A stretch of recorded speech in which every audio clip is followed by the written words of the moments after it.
Vamos lá, meus amiguinhos. Muito bom dia, boa tarde, boa noite, boa madrugada de estudo para vocês. A questão que está aparecendo na sua tela é uma questão que caiu no concurso da Escola Preparatória de Cadetes do Exército do ano de 2016. É uma questão que fala de transformações gasosas, é uma questão que fala de termodinâmica, e o texto da questão diz o seguinte: durante um experimento, um gás perfeito é comprimido adiabaticamente. Eu vou interromper a leitura para fazer essa marcação, porque ela é demais mesmo, demasiadamente importante. Sendo realizado sobre o gás um trabalho de 800 joules. Em relação ao gás, ao final do processo, o que podemos afirmar a respeito de seu volume, de sua temperatura e de sua pressão? Primeira observação que eu quero fazer com vocês é que eu não vou utilizar esse valor numérico de 800 joules para fazer nenhuma conta, tá? Nós vamos interpretar essa questão do ponto de vista das transformações gasosas, do que nós conhecemos, daquilo que nós podemos conhecer a respeito de transformações gasosas, para então responder. Observe que, logo no início, eu já interrompi a leitura para marcar isso daqui. A transformação sofrida pelo gás é uma transformação adiabática, já eu vou dizer o que ela é. Mas ele disse que essa transformação inclui uma compressão, então ele foi comprimido adiabaticamente. Você concorda que o que foi comprimido reduz o volume? O que foi comprimido reduz o seu volume. Então eu não posso dizer que o volume aumentou. A letra A está dizendo que o volume aumentou e a letra E está dizendo que o volume aumentou. Então, essas duas alternativas, elas não podem ser respostas dessa questão, porque, na verdade, o volume diminuiu, você teve uma compressão adiabática, tá? Vou falar aqui, vou escrever bem aqui assim para você, ó. Houve uma compressão adiabática. Compressão, redução de volume. Adiabática quer dizer que o gás sofreu uma transformação sem troca de calor com o meio. O gás não recebeu calor e ele nem cedeu calor para o meio. O gás estava no recipiente com suas paredes hermeticamente fechadas. O recipiente hermeticamente fechado, ele não troca calor com o meio, nem recebendo e nem cedendo. É isso que a gente chama de uma transformação adiabática, ok? Bom, nós podemos representar essa transformação num diagrama PV. Eu vou fazer isso aqui.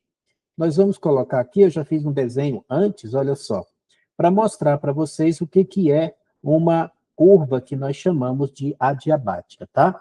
Então, nós temos aqui um diagrama pressão versus volume, e nós temos na cor verde duas curvas que nós chamamos de isotermas, tá? Então, nós vamos chamar essas curvas de isoterma. O que é uma isoterma? Exatamente isso. A isoterma é uma curva em que todos os seus pontos estão à mesma temperatura. Então, isso aqui vai ser uma isoterma.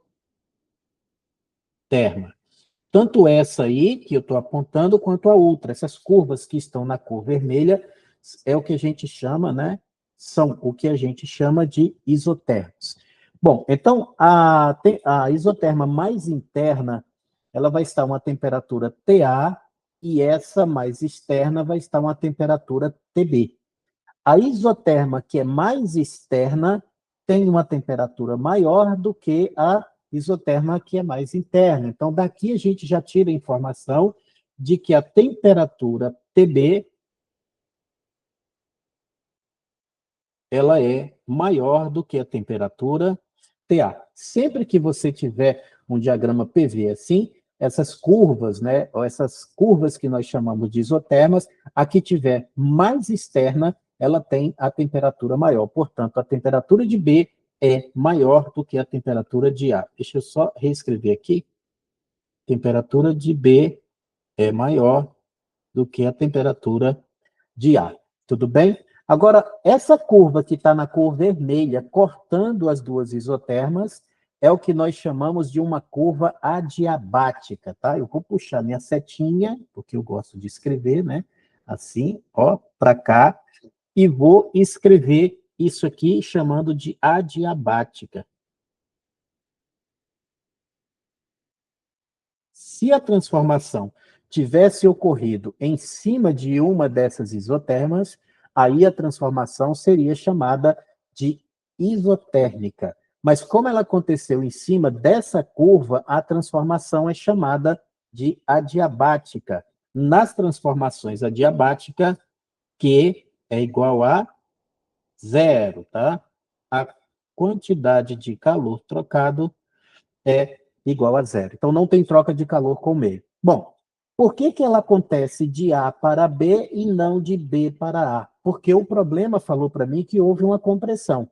De A, ele está num volume A, e quando ele chega em B, ele está no volume B. Portanto, houve uma redução de volume. Por isso que ela vai de A para B e não de B para A. Então, você tem uma redução no volume, nesse sentido que eu estou colocando para você aqui. Então, no eixo X, que é o eixo do volume, você analisa a variação de volume. Então, houve uma redução de volume.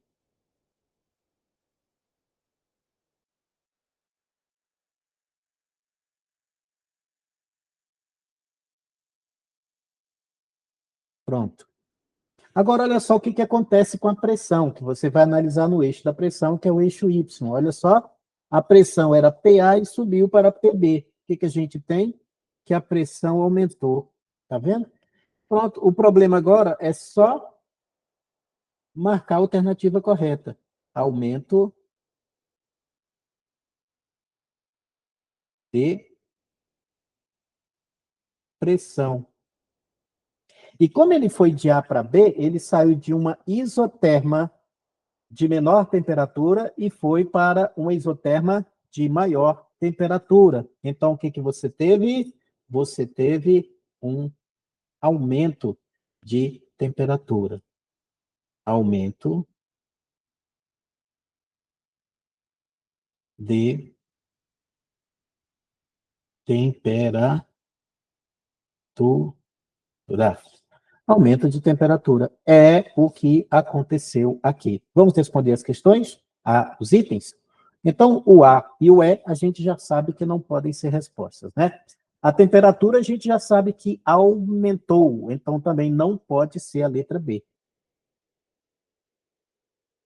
A temperatura aumentou e a pressão, a gente já sabe que aumentou, não diminuiu. Então, a resposta correta é a letra B. Volume diminui, temperatura aumenta e pressão aumenta, tá vendo? Eu não precisei fazer contas para resolver essa questão. Ele me deu um valor numérico aqui, mas eu não quero nem saber dele. Eu resolvi simplesmente, olha aí, interpretando a questão, tá ok? É importante vocês aprenderem aqui, trabalhar com esse diagrama PV, porque quando a gente for falar sobre ciclo de Carnot, por exemplo, que é o ciclo termodinâmico de rendimento máximo, esse ciclo termodinâmico de rendimento máximo, chamado ciclo de Carnot, ele era uma transformação cíclica, né? Por isso a gente fala ciclo de Carnot, que é constituído por duas transformações isotérmicas intercaladas por duas transformações adiabáticas, tá? Então é importante que você entenda bem isso daí. Aí, questão muito bonita, fácil de resolver, mas que exige um bom conhecimento de vocês a respeito desse diagrama que aí está. Questão resolvida, questão gabaritada, questão morta, questão sepultada.